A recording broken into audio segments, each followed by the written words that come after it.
नमस्कार, मैं आपके साथ ज्योतिका। आइए रुक करते हैं फटाफट खबरों की ओर। ब्रिटिश ब्रॉडकास्ट कॉरपोरेशन के दिल्ली दफ्तर पर आयकर विभाग के छापे की खबर है। मीडिया रिपोर्ट्स के अनुसार बीबीसी के दफ्तर को सील कर दिया गया है और सभी कर्मचारियों के फोन जब्त कर लिए गए हैं। कर्मचारियों को घर जाने के लिए कह दिया गया है। बीबीसी के लंदन हेडक्वार्टर को भी छापे की जानकारी दे दी गई है। दिल्ली में सेंट्रल विस्टा के अधीन बन रहे प्रधानमंत्री के नए आवास का रास्ता अब साफ हो गया है। दिल्ली के मुख्यमंत्री अरविंद केजरीवाल की तरफ से मामले में हरी झंडी मिलने के बाद अब राष्ट्र को नया प्रधानमंत्री आवास जल्द मिलने की राह आसान हो गई है। हिमालय की तलहटी से उठी उत्तर पश्चिमी हवाएं मैदानी क्षेत्र में पहुंचते ही तेज हो गई। मौसम विभाग के अनुसार सुबह 10 बजे से शुरू हुई हवाओं की रफ्तार 11:30 बजे के करीब 35 किलोमीटर प्रति घंटा तक पहुंच गई। इसकी वजह से धूप के बावजूद दिन का पारा 3 डिग्री और लुढ़क गया। पिछले 3 दिन की बात करें तो अब तक हवाओं की वजह से तापमान 9 डिग्री नीचे जा चुका है।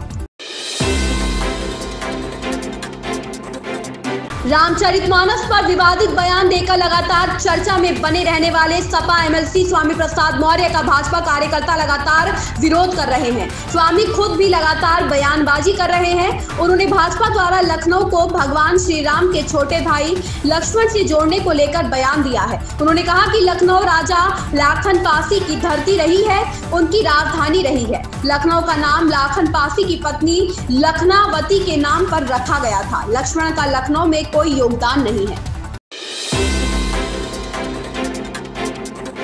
कांग्रेस के पूर्व अध्यक्ष राहुल गांधी इन दिनों सुर्खियों में हैं। इन सबके बीच राहुल गांधी को सोमवार रात वाराणसी पहुंचना था, लेकिन वह वाराणसी नहीं पहुंच सके। कांग्रेस ने आरोप लगाया है कि वाराणसी हवाई अड्डे पर उनके विमान को उतरने की इजाजत नहीं दी गई। ऐसा सरकार के दबाव में किया गया। हालांकि वाराणसी हवाई अड्डे ने कांग्रेस के आरोपों को पूरी तरीके से खारिज कर दिया है। प्रधानमंत्री नरेंद्र मोदी ने 2019 में आज ही के दिन पुलवामा में सीआरपीएफ के काफिले पर हुए आतंकी हमले में शहीद हुए जवानों को मंगलवार को श्रद्धांजलि अर्पित की। उन्होंने ट्वीट किया, अपने वीर नायकों को याद करते हैं जिन्हें हमने इस दिन पुलवामा में खो दिया था। हम उनके सर्वोच्च बलिदान को कभी नहीं भूलेंगे। उनका साहस हमें एक मजबूत और विकसित भारत बनाने के लिए प्रेरित करता है। पश्चिम बंगाल की मुख्यमंत्री ममता बनर्जी ने सोमवार को दावा किया कि भारतीय जनता पार्टी ने 2021 के विधानसभा चुनाव से पहले उनके भाई और भाभी को पार्टी में शामिल करने के इरादे से धमकाने की कोशिश की थी, लेकिन विफल रही और अब वह उनके परिवार को निशाना बनाने के लिए केंद्रीय एजेंसियों का इस्तेमाल कर रही है। राष्ट्रवादी कांग्रेस पार्टी के वरिष्ठ नेता अजीत पवार ने सोमवार को कहा कि महाराष्ट्र में महाविकास आघाड़ी द्वारा किए जा रहे अच्छे कामों में रोड़ा अटकाने वाले गद्दारों को सबक सिखाने का समय आ गया है। चिंचवड़ विधानसभा सीट पर उपचुनाव के लिए एक रैली को संबोधित करते हुए पवार ने जून 2022 में एकनाथ शिंदे के नेतृत्व में विधायकों की बगावत का जिक्र किया, जिससे उद्धव ठाकरे नीत सरकार गिर गई थी।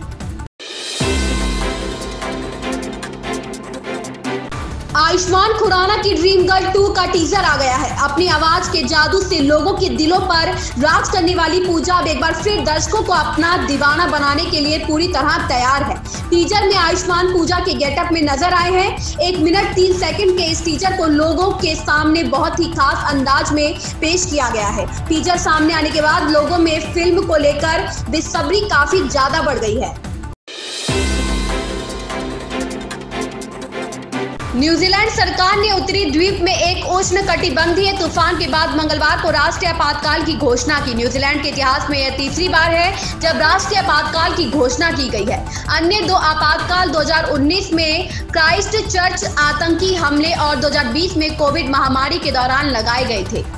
इन खबरों में इतना ही। बने रहिए हमारे साथ।